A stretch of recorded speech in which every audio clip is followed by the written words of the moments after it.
Topic is demand.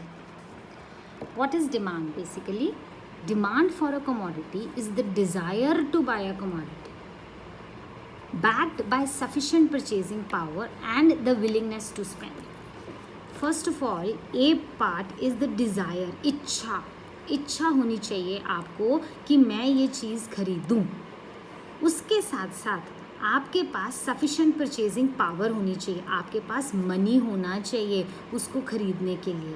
And the third is खर्चने की willingness भी होनी चाहिए. Supposingly we are talking the demand for a fridge is of से 20,000 rupees. सबसे पहले एक डिज़ायर हो, एक इच्छा हो कि मुझे एक फ्रिज खरीदना है. सेकेंड कंडीशन इज़ आपके पास पैसा होना चाहिए. अगर आपके पास पैसा नहीं है then you don't meet this condition. और आपके पास उस पैसे को खर्चने की इच्छा भी होनी चाहिए. ये तीनों चीज़ें मिलकर बनाती हैं डिमांड. अदरवाइज़ तो वो डे ड्रीमिंग विश हो जाती है कि हम ये भी ले लें और हम वो भी ले लें. So this is what a demand is. You need these 3 conditions. The main topic here is the law of demand. The law of demand states that other things being equal, quantity demanded increases with the decrease in the own price of the commodity. Law of demand कहता है कि अगर price बढ़ जाएगा किसी भी चीज़ का तो उसकी डिमांड फॉल कर जाएगी,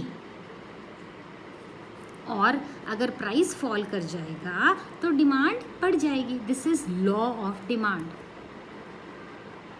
supposedly apples are available at 50 rupees per kg and you buy 4 kg of apples. 200 rupees you spend on apples. अब एप्पल्स की प्राइस जो है वो बढ़कर 100 रुपीज़ हो जाती है. पहले सेब 1 किलो में 50 रुपये का मिलता था और अब 1 किलो 100 रुपीज़ का मिल रहा है. जब 50 का था तो आप 4 किलो खरीदते थे. अब जब आपका 100 का है तो ऑब्वियसली आप 2 kg ही खरीदेंगे. तो ये क्या है? प्राइस के बढ़ने से डिमांड कम हो गई. ये है law of demand. It states that there is an inverse relationship between the quantity demanded and own price, other things remaining constant. Price और डिमांड में उल्टा रिलेशन है. एक बढ़ता है तो दूसरा कम होता है, एक कम होता है तो दूसरा बढ़ता है. So this is 2 ways to explain the law of demand.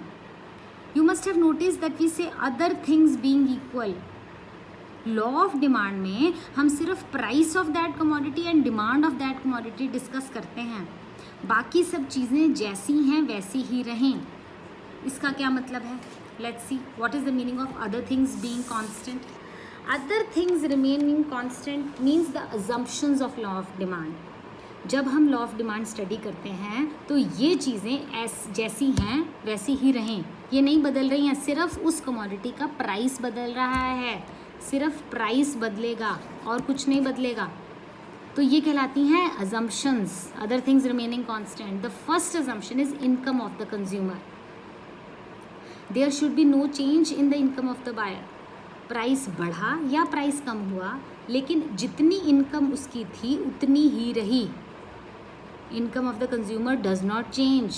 It is assumed that it will remain constant. Second assumption is prices of related goods do not change. Related goods में we have 2 types. A is the substitute.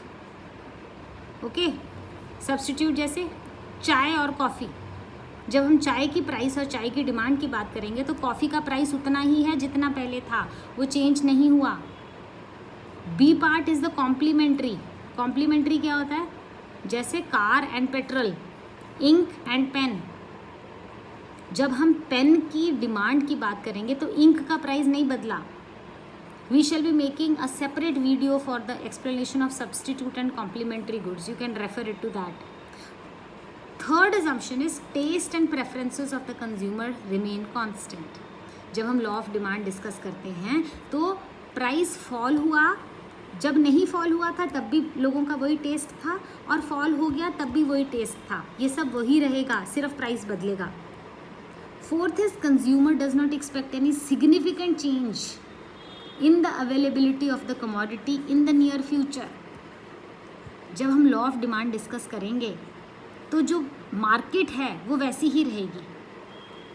अगर आपको ये लगे कि अचानक ही कल से पूरे इंडिया में कर्फ्यू लगने वाला है, या गवर्नमेंट गिरने वाली है, we are going to get a fresh government, तो obviously law of demand won't work. Law of demand will work when the status, the condition of the market is the same. We assume these things to remain constant. They don't change in the whole process of the law of demand. ना तो consumer की income में कुछ फ़र्क आएगा, ना prices of related goods बदलेंगे, ना ही टेस्ट और प्रेफरेंसेस बदलेंगे, और ना ही कोई मार्केट में रैंडम इरेटिक चेंज आएगा. नहीं, सब कुछ वैसा ही है जैसा था. इन चीज़ों को कांस्टेंट मानते हुए हमारा लॉ ऑफ डिमांड फंक्शन करता है. Now let's discuss what is the demand schedule. Law of demand is very well explained by this demand schedule. This shows first column we take the price and the second is the demand quantity demanded. जब price 10 rupees था तो 100 चीज़ें बिक रही थी, demand थी 100 की. Price fall कर गया, डिमांड बढ़ गई from 100 to 150. Price further falls to 8 rupees. We see that the quantity demanded increases to 200 units. So what does this schedule say? This schedule say that as and when the price is falling, the quantity demanded tends to rise. There is an inverse relationship between the price and the quantity, other things remaining the same. Now we represent this demand schedule in the form of a graph. Y-axis price, x-axis the quantity. In the beginning it is P, OP price पर OQ quantity की demand है. OP is the price, OQ is the demand. When the price falls to OP1, the quantity demanded increases from OQ to OQ1. So PP1 is the fall in the price and QQ1 is the rise in the demand. Now you make this curve, and this is the DD is the demand curve which has the negative slope. So the law of demand is well explained by this demand schedule and this demand graph. That's all for today. Please like and subscribe to my channel. Stay happy, stay blessed. Thank you.